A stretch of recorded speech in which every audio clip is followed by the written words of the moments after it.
péché. Là-bas dans cette cité, j'étais lié par l'iniquité. Bien-aimés frères et sœurs dans le Seigneur, bonjour, je suis Carlos Rekandé pour 5 minutes avec Jésus-Christ. Oh mon Jésus, toi. Le thème que nous abordons est « Fais attention à ta langue ». Fais attention à ta langue. Dans le livre de Jacques chapitre 3, nous lisons à partir du verset 5. De même, la langue est un petit membre et elle se vante de grandes choses. Vous imaginez cela?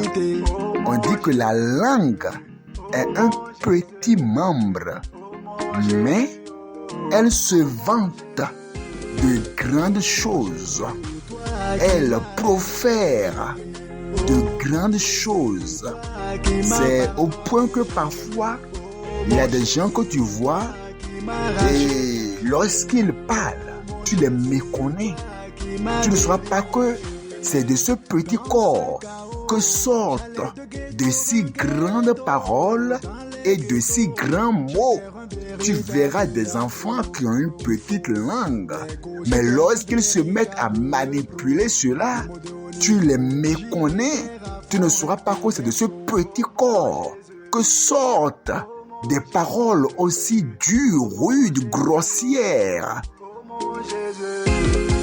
La langue est un petit membre et elle se vante de grandes choses. Voici comme un petit feu peut embraser une grande forêt. Oui, juste une bûchette d'allumettes, ce petit feu-là qui sort d'une bûchette d'allumettes peut embraser une forêt. Une forêt, de la même manière. La langue, si tu ne prends pas garde à ta langue, si tu ne fais pas attention avec la manière dont tu utilises ta langue, tu vas briser les relations. Tu vas éloigner de toi les hommes. Tu vas éloigner de toi tes bienfaiteurs. Et tu vas même jusqu'à éloigner de toi les aides de destinée, les personnes que Dieu a prévues.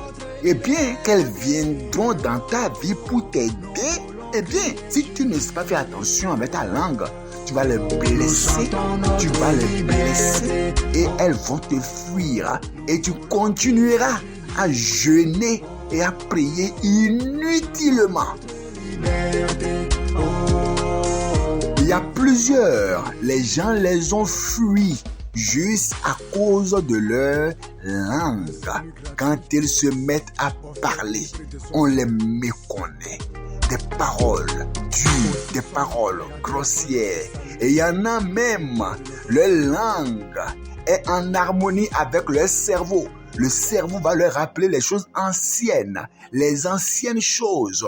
Et maintenant, le cerveau envoie les vieux dossiers, les vieilles erreurs de son mari, les vieilles erreurs de sa femme. Eh bien, son cerveau, son intelligence, son esprit n'étant donc pas renouvelé spirituellement, n'ayant pas connu le renouvellement spirituel, le cerveau va lui rappeler, va lui envoyer les anciens dossiers, les vieilles erreurs, et maintenant les déposer sur la table de sa langue.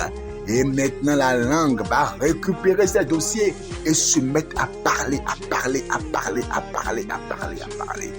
Au point que la langue dit des choses, qu'elle ne peut plus ramasser.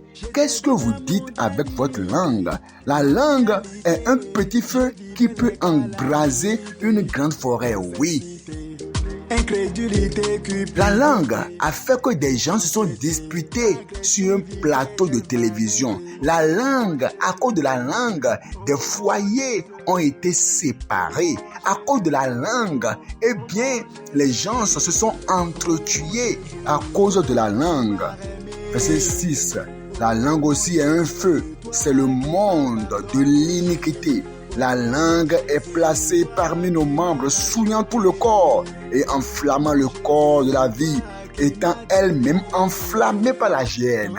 Si tu ne laisses pas ton cœur au Seigneur Jésus, afin qu'il puisse transformer ton cœur, c'est normal que le venin qui est dans ton cœur puisse se répandre jusque sur ta langue. C'est pour ça qu'il te faut donner ton cœur à Jésus, travailler sur ton cœur, afin que ta langue soit maîtrisée.